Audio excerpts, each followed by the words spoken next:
നിലമ്പൂരിൽ ഇന്ന് പോളിംഗ് ഏതാണ്ട് പൂർത്തിയായ അവസ്ഥയിലാണ് പുതിയ എക്സിറ്റ് പോൾ പുറത്തു വരുന്നത്. ഇതുവരെ വന്ന നിഗമനങ്ങളെയൊക്കെ തകിടം മറിച്ചാണ് എക്സ്ക്ലൂസീവായി ഗ്രൗണ്ട് സീറോ ഈ പഠനം വെളിയിൽ വിടുന്നത്.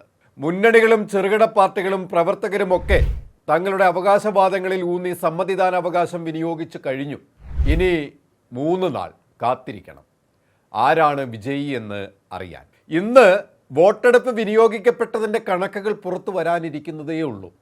എന്നിരിക്കലും മുന്നണികൾ തങ്ങളുടെ കയ്യിലുള്ള ഉറച്ച വോട്ടുകളും പുതിയ വോട്ടുകളും മാറിമറിയാൻ സാധ്യതയുള്ള വോട്ടുകളും ഒക്കെ മുൻനിർത്തി ജയപരാജയങ്ങളുടെ കണക്കുകൾ എണ്ണി തിട്ടപ്പെടുത്തുന്ന തിരക്കിലുമാണ്.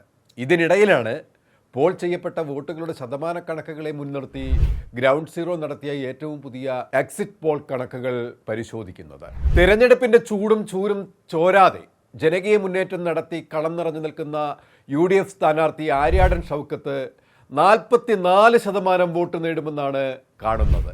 LDF സ്ഥാനാർത്ഥി M സ്വരാജ് 38%, തൃണമൂൽ കോൺഗ്രസ് സ്വതന്ത്ര സ്ഥാനാർത്ഥി PV അൻവർ 8%, NDA BJP സഖ്യം 5%, മറ്റുള്ളവർ നോട്ട ഉൾപ്പെടെ 5% വോട്ടുകൾ നേടുമെന്നാണ് കണ്ടെത്തൽ. കഴിഞ്ഞ കുറച്ച് കാലമായി, അതായത് തിരഞ്ഞെടുപ്പ് പ്രഖ്യാപിച്ചതിന് ശേഷം 23 ദിവസങ്ങളിൽ അവിടെ നിലമ്പൂരിൽ നടന്ന രാഷ്ട്രീയ ഗതിവിഗതികളും മുന്നണി കൊണ്ടുവന്ന വിവാദങ്ങളും അതിൻ്റെ പരാജയങ്ങളുമൊക്കെ ഒരു പരിധിയോളം തിരഞ്ഞെടുപ്പിൽ പ്രതിഫലിക്കുമെന്ന് ഉറപ്പാണ്. പിണറായി വിജയൻ നിലമ്പൂരിൽ തിരഞ്ഞെടുപ്പ് പ്രചരണത്തിൽ പങ്കെടുത്ത് നടത്തിയ പ്രസംഗം ജനജീവിതത്തെ സ്പർശിക്കുന്നതായിരുന്നില്ല എന്ന് മാത്രമല്ല, തങ്ങളുടെ പോരായ്മകളെ മറച്ചുവെച്ച് UDFനെ ആക്രമിക്കുകയായിരുന്നു. സത്യത്തിൽ ഭരണപരാജയം സ്വയം തിരിച്ചറിഞ്ഞ അവർ സ്വയം പ്രതിരോധിക്കാൻ നുണകളിലൂടെ ഒരു കൈക്കഴുകൽ ശ്രമമാണ് നടത്തിയത്. ഇതൊക്കെ ഭരണത്തിലിരിക്കുന്ന സർക്കാരിനെ രൂക്ഷമായി ബാധിക്കുമെന്നിരിക്കുകയാണ് തിരഞ്ഞെടുപ്പുകളിൽ പ്രതീക്ഷകൾ അർപ്പിച്ച് ഇവർ കാത്തിരിക്കുന്നത്. എന്നാൽ UDF മുന്നണിക്ക് മുന്നിലുള്ളത് ഒരു തുറന്ന പുസ്തകമാണ്. LDF 2 ടേമിലായി 9 വർഷക്കാലം പൂർത്തിയാക്കുമ്പോൾ സർക്കാർ സമസ്ത മേഖലകളിലും പരാജയത്തിലാവുകയും ഒരു തരത്തിലും ജീവിതം മുന്നോട്ട് കൊണ്ടുപോകുവാൻ കഴിയാത്ത രീതിയിൽ ജനത്തെ വറുതിയിലെത്തിക്കുകയും ചെയ്ത അവസരത്തിലാണ് നിലമ്പൂർ ഉപതെരഞ്ഞെടുപ്പ് സംജാതമാവുന്നത്.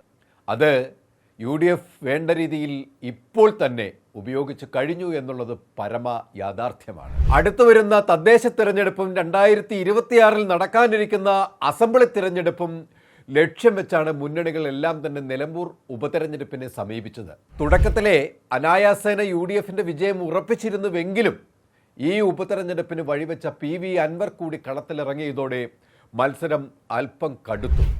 എങ്കിലും ആര്യാടൻ ഷൗക്കത്തിൻ്റെ വ്യക്തിപ്രഭാവവും ആര്യാടൻ ഫാമിലിയുടെ പ്രതാപവും കോൺഗ്രസ് പാർട്ടിയുടെ ശക്തിയും UDF മുന്നണിയുടെ ഒത്തൊരുമയും ഏകീകരിക്കപ്പെട്ടതോടെ ആര്യാടൻ ഷൗക്കത്തിൻ്റെ വിജയം സുനിശ്ചിതമാക്കി കഴിഞ്ഞു UDF.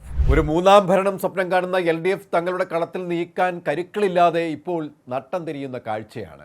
ഈ തെരഞ്ഞെടുപ്പ് പ്രചരണ കാലത്ത് ചെറുതും വലുതുമായ അനേകം സർവേകൾ നടക്കുകയുണ്ടായി. അതിലൊക്കെ തന്നെ UDFന് മുൻതൂക്കമുള്ള കണക്കുകളാണ് പുറത്തു വന്നത്.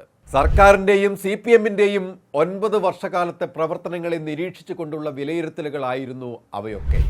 എങ്കിലും രാഷ്ട്രീയമായ അടിയൊഴുക്കുകൾ നടന്ന് ഈ ഉപതെരഞ്ഞെടുപ്പിൽ ഒരു പരാജയം UDFന് സംഭവിച്ചാൽ ഇനിയൊരു ഉയർപ്പില്ലാത്ത വണ്ണം തകർന്നു പോകുന്ന അവസ്ഥ മുന്നിൽ കണ്ടാണ് കോൺഗ്രസ് UDF തങ്ങളുടെ ലക്ഷ്യം ഫലപ്രാപ്തിയിലെത്തിക്കാൻ സർവ്വസന്നാഹങ്ങളുമായി തിരഞ്ഞെടുപ്പ് ഗോതയിൽ ഇറങ്ങിയത്.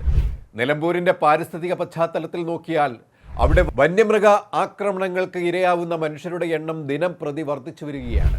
സാമൂഹ്യ പശ്ചാത്തലമെടുത്താലും ഒരു നിയന്ത്രണവുമില്ലാത്ത അഴിഞ്ഞാട്ടവും ലഹരിമാഫിയയുടെ വിഹരിക്കലും ദുസ്സഹമായ അവസ്ഥയിലേക്ക് കേരളത്തെ എത്തിച്ചു കഴിഞ്ഞു. രാഷ്ട്രീയ പശ്ചാത്തലമെടുത്താൽ മതനിരപേക്ഷ പറഞ്ഞ് കഴിഞ്ഞ 2 തവണ വോട്ട് പിടിച്ച് ജയിച്ച LDF PV അൻവറെ മുൻനിർത്തി നിലമ്പൂരിൽ ഭൂരിപക്ഷം വരുന്ന മുസ്ലിം വോട്ടിനെ വർഗീയ അജണ്ടയോടെ വോട്ടാക്കി മാറ്റുകയും ഈ തിരഞ്ഞെടുപ്പിൽ പ്രത്യക്ഷ വർഗീയതയിലേക്ക് വരികയും ചെയ്തു. വർഗീയമായി ചേരിതിരിച്ച് ജനാധിപത്യത്തെ വരുതിയിലാക്കാൻ നടത്തുന്ന ഏത് ശ്രമത്തെയും UDF ഒറ്റക്കെട്ടായി തുരത്തി ഓടിക്കുമെന്നതിൻ്റെ തെളിവായിരിക്കും നിലമ്പൂർ തിരഞ്ഞെടുപ്പിൽ ആര്യാടൻ ഷൗക്കത്തിൻ്റെ വിജയം. അതിന് ഒരു സംശയവും വേണ്ട. ഈ കണക്കുകൾ തന്നെ അതിന് തെളിവാണ്. നിലമ്പൂരിൽ മാത്രമല്ല, അടുത്ത അസംബ്ലി തെരഞ്ഞെടുപ്പിലും UDF കേരളത്തിന് 100-ന് മുകളിൽ സീറ്റുകൾ നേടി അധികാരത്തിൽ വരുമെന്നത് ഉറപ്പായി കഴിഞ്ഞു. കൂടുതൽ വാർത്തകൾക്കും വിശേഷങ്ങൾക്കും ഞങ്ങളുടെ channel like, share and subscribe ചെയ്യുക. കൂടാതെ സബ്സ്ക്രൈബ് ബട്ടണിലെ ബെൽ ഐക്കൺ എനേബിൾ ചെയ്യാനും മറക്കരുത്.